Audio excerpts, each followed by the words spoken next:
With a myriad of details a filmmaker must keep track of, there are really only two tasks that are the basis of good filmmaking: where to put the camera and what to point the camera at. In this section, we will do an overview of this second aspect. What the camera is pointed at has often been referred to by the French term mise en scène. Translated literally, this means put into the scene. It was initially a term used with respect to the live theater regarding the placement of actors and setting on the stage. We can use the term production values when we speak of the mise en scène in film. There are essentially four elements which make up the mise en scène, or constitute the production values of the shot. Those are the setting or location, costume and makeup, lighting, and acting. There are many who also include the shot composition as part of the mise en scène. For our purposes, since we have covered shot composition elsewhere, we will consider these four elements. The setting in film is also referred to as the location.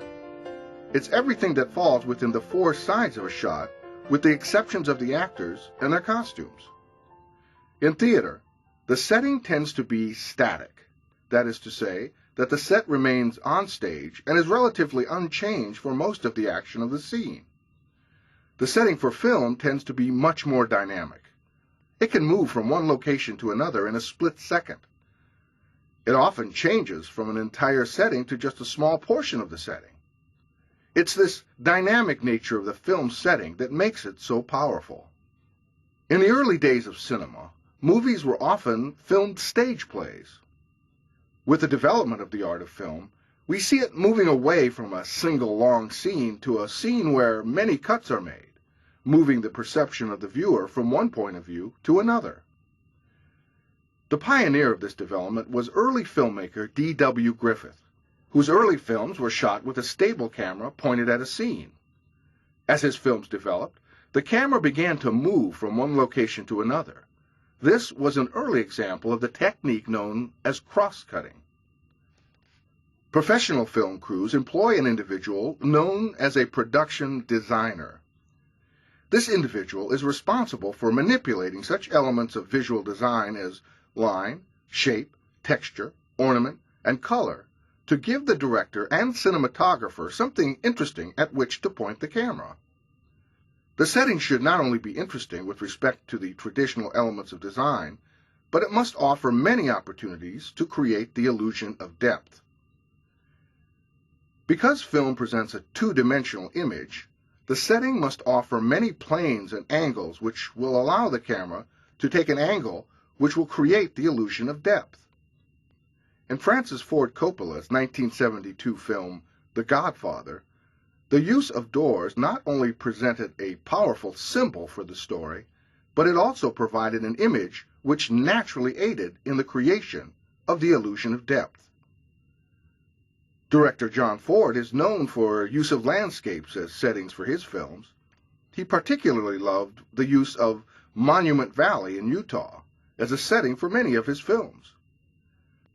One of the great stories regarding this location has to do with a storm which suddenly arose during shooting for his film, She Wore a Yellow Ribbon.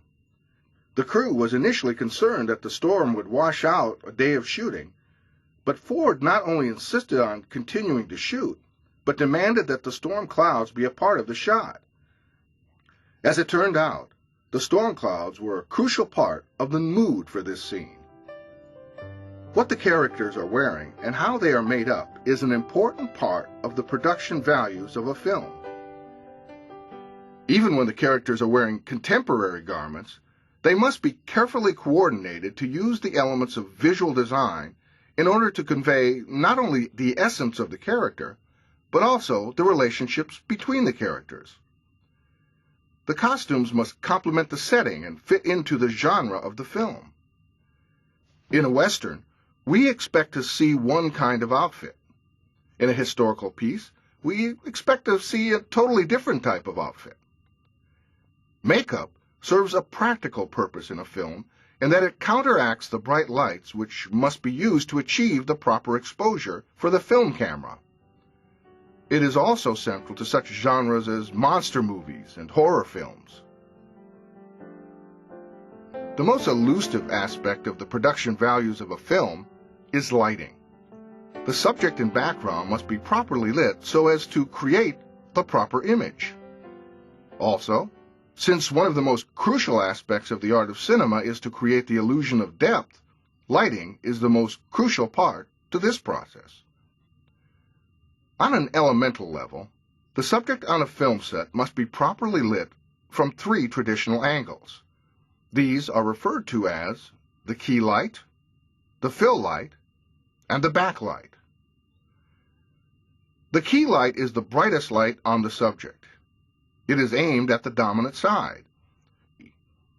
This imbalance of light on the subject creates shadows which help to assist in the process of creating the illusion of depth. The fill light is a softer light of lower intensity, which illuminates the opposite side of the key light in order to give the subject just enough illumination to register on the camera's recorder. The backlight is used to give definition to the shape of the subject, often making the performer stand apart from the background, further creating the illusion of depth. The great 19th century acting teacher, Konstantin Stanislavski, once said that the reason that there is so much bad acting is because there can be.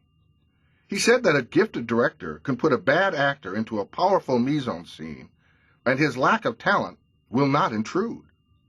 His point is well taken if you consider that you yourself have probably been moved by an animated character on the screen, or even an animal. However, acting is a craft.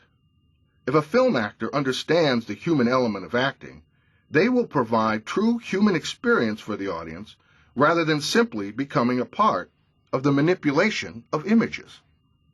True acting begins with the human being who is the actor. A good actor creates an internal life for their character. Acting for the camera is well suited to this approach. In my acting classes, I stress that acting is about creating the truth of your character within yourself. Acting for the stage involves learning how to point this truth toward the audience. Acting for the camera is about learning how to let the camera come and find the truth within. While there are many stock gestures and facial expressions which are used by many actors today to convey emotion, the good actor knows how to create their role from within. This is a challenging and lifelong task, but it's the difference between acting and great acting. Well, we've run out of time for this section. It's time to go to your task. See you on the other side.